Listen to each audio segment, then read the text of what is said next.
Hello, this is the doctor, and in this video, I'll be talking about new insight and development into symbolic technologies and inventions that I've come up with.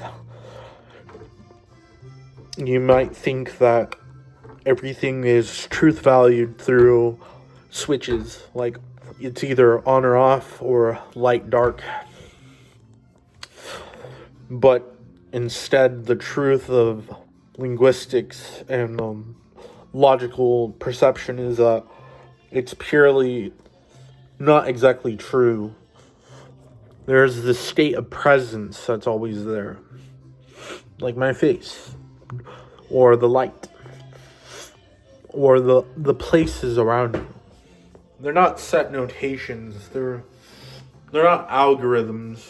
They're applied through generative, predictable perception that we have constantly. So we're being fed braided conceptual thought patterns that give us insight into what we can figure out later. And the entropic feeling of disaster leads to a new certain creative section of creation that it seems paradoxical. Like 0 factorial equaling 1. And turning 0 factorial into a base creates an entropic system that causes also a duality and a more perception to come out of it that is just crazy. Now, that's dangerous in a way because technology can go pretty far into some areas that you don't want to go in. Not just technology, but this mental framework can get disastrous. So you need a plan. And the plan is having a unary conceptual intelligence where everything is present, nodes of perception, edges, tangential lines, connections, diagrams, circles, fractals. All of that comes together and replaces the general feeling of personal development being a constant line into a more lax and non-tangential, non-wave-like manner where you can recontextualize that whole system and make it work for you. You can watch the same videos and get back the same feeling, but greater. More novelty. And when you reach a higher order complexity, you might think that you want to get better, but then in your mind you're always going to think, oh, there's always going to be something of a higher gradient that's going to be its own form of better. So it's realizing that there's many forms of better. And that kind of changes the diagram of how we see the path of betterment. It's not just a straight line. It's not just modular. It's arithmetic from here. How we feel, our body. We're not robots, you know? But at the same time, we should care about our tech.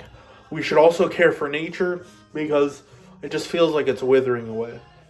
You need to spiritually connect. Not religiously, but practically. Not metaphysically. You can use that a tiny tad bit, but it's not going to get you anywhere. You have to... See, when I say you have to, I'm giving you a feedback interpretation of what I'm going to say to you. I can talk in many ways. I can put a whole different diagram of perception where I can talk with a little bit of enthusiasm and a little bit of connection with you guys, talking you straightforward what I want to talk about. So I commend you guys to study a little bit of linguistics, which I'm trying to do, study math, and try to understand the mathematical logic of lambda calculus, 12-wave fold, line integrals, derivatives, scalar properties. But other than that, I'll go into the section of the vlog of the video. So, I've been good, hanging out with friends, and drinking a little bit here and there. Been walking a lot, taking the bus. There might be a little bit of disagreements and a little bit of things that don't go your way, but you're going to have to deal with it and honor yourself through every movement you make, because things aren't the way you seem or the way it seems. You see, the way things are right now is kind of like, how do I say it? We're here in the now, but every movement we make is not designed for us to implicitly know what we're going to do next. So we might make a mistake later. And that's why religiously people say, pray to God and ask him for forgiveness or something. I'm not that religious, even though I follow the Mormon tradition. I'm not a missionary or anything, but essentially, it's kind of complicated because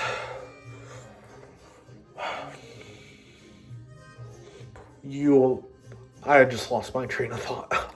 Anyways, that vlog side will be continued later on. I'm going to get into the important section for just conscious politic news. It seems that people are becoming more connected in this crazy time we have with not a dictator that's ruling, but a comedian who is taking control of the country's politics and changing the demographics of CNN, Fox News, MSNBC, all that stuff. It's just changing. Fox News is gaining more traction than it ever has. And little YouTube channels aren't getting as much traction, like the Young Turks doesn't get any traction anymore. That much. And other channels. I know John Oliver used to talk about him a lot, but there's a lot of other people like Jon Stewart. He isn't officially part of his same job, but he does talk about these tough subjects a lot. They're not tough if you're really aware of it, but what I tend to understand is I don't align democratically or Republican. I kind of laugh at what the side of Republican theology is like, while staying a little bit democratic in the left side as well.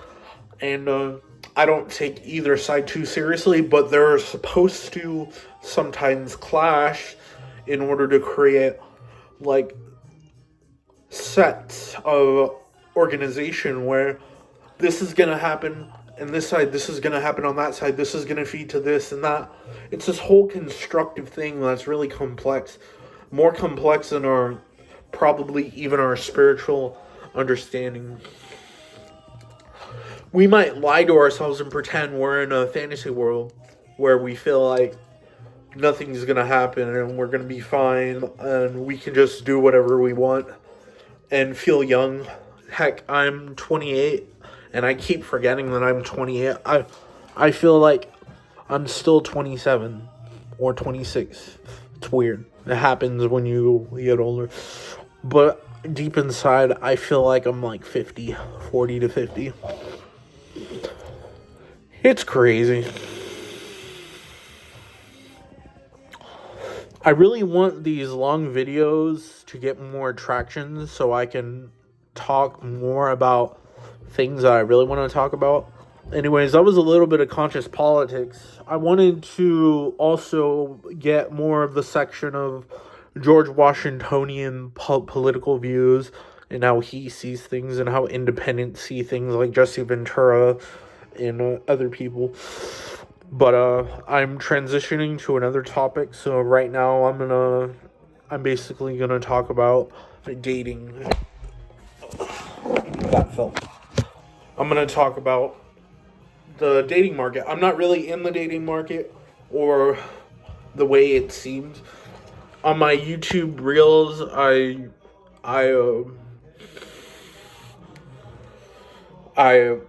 put the sound in the background while showing my face, reacting to what is being said. I really like videos from Curiera Lotan, 33 Secrets, and other people, because you can see all the other perspectives, and even if they're bad. As well, I'm gonna say this. I don't like Andrew Tate, but I listen to some of the things he says, and it makes a lot of sense from a granulated alpha perspective. But if we really want to be the woman, or I mean, want to be the man women want, we have to be more like a beta male. And that's what we are desiring to be.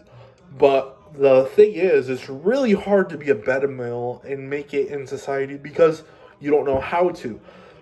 You don't see that the beta male's weakness is his strength. You don't see that it's nearly backwards the way things are interpreted through beta male strategies.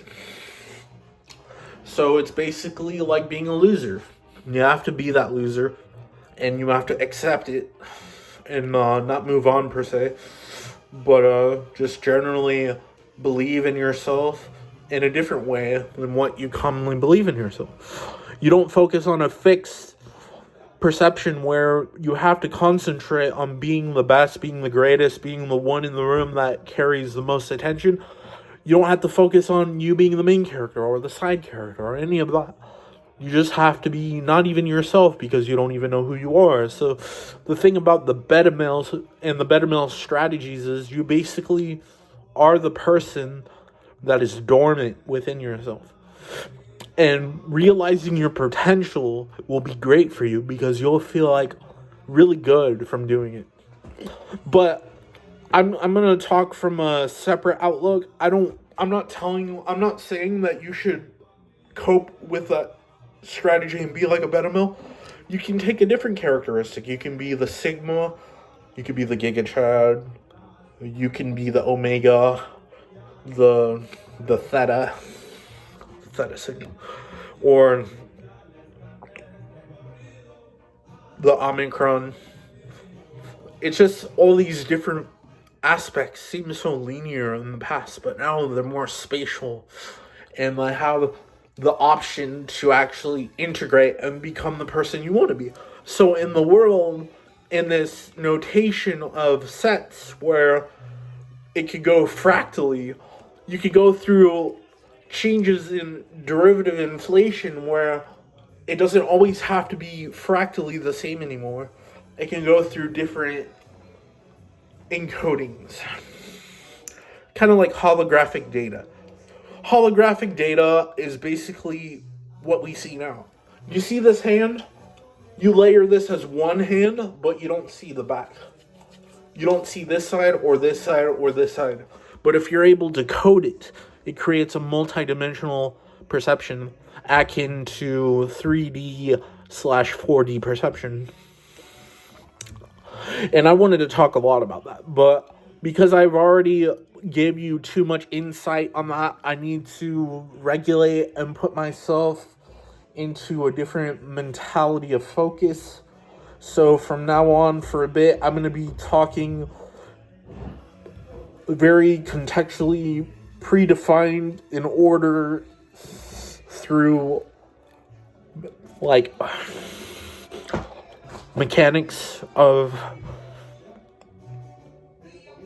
it's kind of difficult to say because I have to say it with such big words.